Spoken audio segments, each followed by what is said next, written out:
Dalawa kayo sa buhay ko at ako ngayon ay kailangan ng mamili. Isa lang ang maaari.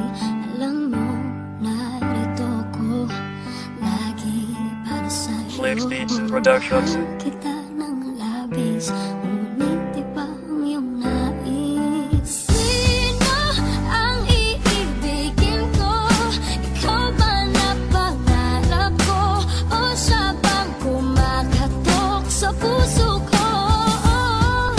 Anong paiiralin ko? Isip ba o ang puso ko? Nalilito, lito.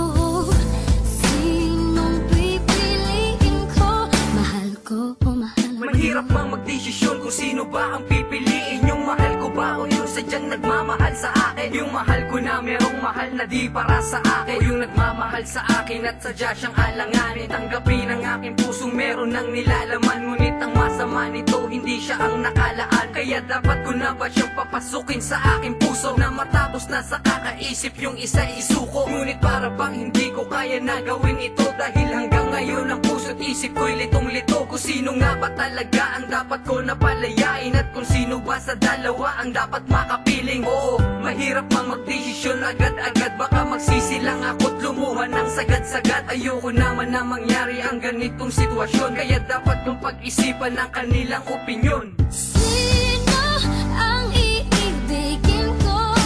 Ikaw ba na pangarap ko? O siya bang kumakatok sa puso ko?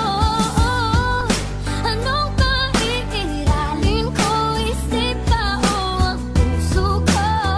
Nalilito, lito.